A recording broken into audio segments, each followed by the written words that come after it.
നമ്മുടെ മുന്നിൽ വരികയാണ്. രാമവളപ്പിലുണ്ട് ഇപ്പോൾ തൃശ്ശൂരിൽ. കഴിഞ്ഞ ലോക്സഭാ തെരഞ്ഞെടുപ്പിൽ തൃശ്ശൂരാണ് ലോക്സഭയിലേക്ക് ഒരു ബിജെപിയെ നൽകിയത്. ബിജെപിക്ക് അത്രയും ആത്മവിശ്വാസം കൂട്ടിയ ഒരു സ്ഥലമായിരുന്നു. പക്ഷേ അതിനുശേഷം എന്ത് സംഭവിച്ചു തൃശ്ശൂരിൽ എന്നതും പ്രധാനപ്പെട്ട കാര്യമാണ്. തെരഞ്ഞെടുപ്പിലടക്കം ഒരു മുൻതൂക്കവും നേടാൻ കഴിഞ്ഞിട്ടില്ല. അതെ, ജേസൺ, ഗുഡ് മോർണിംഗ്.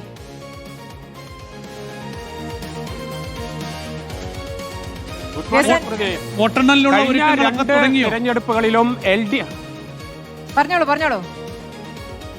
സുനിൽ, വോട്ടെണ്ണൽ ഒരുക്കങ്ങളെല്ലാം അതിന്റെ പ്രാഥമികമായ ഘട്ടത്തിലേക്ക് ആളുകളെല്ലാം എത്തിക്കഴിഞ്ഞു. ജീവനക്കാർ, ഭക്ഷണം കഴിച്ചുകൊണ്ടിരിക്കുന്ന ഉദ്യോഗസ്ഥർ, അതിനുശേഷം എല്ലാവരും കൗണ്ടിംഗ് സെന്ററിലേക്ക് കടക്കുകയാണ്. ഒരു കാര്യം വളരെ പ്രധാനപ്പെട്ടതാണ്. കഴിഞ്ഞ 2 നിയമസഭാ തെരഞ്ഞെടുപ്പിലും LDF വലിയ വിജയം നേടിയപ്പോൾ അതിൽ ഏറ്റവും പ്രധാനപ്പെട്ട പങ്കുവഹിച്ച ജില്ലയാണ് തൃശ്ശൂർ. 13-ൽ 12 സീറ്റുകളും LDF നേടിയാണ് കഴിഞ്ഞ 2 തവണയും LDFന്റെ വിജയത്തിലേക്ക് കൊണ്ടുവന്നതിൽ മുഖ്യ പങ്കുവഹിച്ചത്. ഇത്തവണ അത് സംഭവിക്കുമോ എന്നതാണ് ഏറ്റവും പ്രധാനപ്പെട്ട കാര്യം.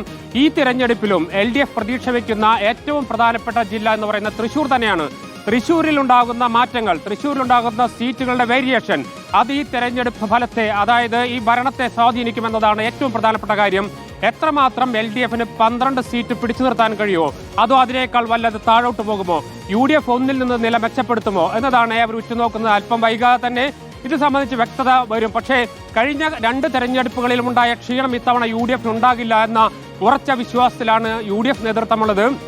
അവർ ഉറപ്പിച്ച് വിശ്വസിക്കുന്ന 3 മണ്ഡലങ്ങൾ, ഒന്ന് തൃശ്ശൂരും, ഒന്ന് മണലൂരും, ഒന്ന് ചാലക്കുടിയും, ഈ 3 മണ്ഡലങ്ങളിൽ വിജയം ഉറപ്പിക്കുന്നുണ്ട് UDF. അതിനുശേഷം നിരവധി മണ്ഡലങ്ങൾ, ഏകദേശം 10-ലധികം മണ്ഡലങ്ങളിൽ ശക്തമായ മത്സരം നടന്നിട്ടുണ്ട്.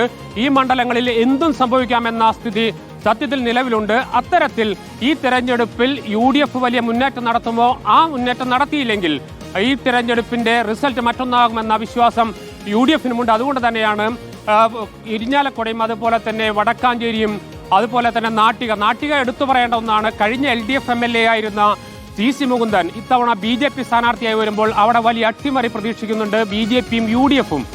അതുപോലെ തന്നെയാണ്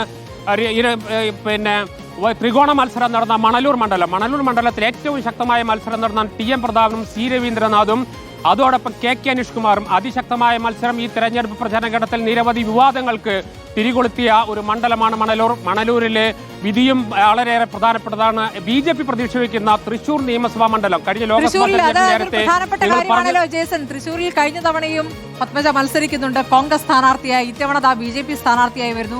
കോൺഗ്രസിനെ പരാജയപ്പെടുത്തുക എന്ന ഒറ്റ ലക്ഷ്യത്തോടു കൂടിയാണ് പത്മജ വരികയും ചെയ്തിരിക്കുന്നത്.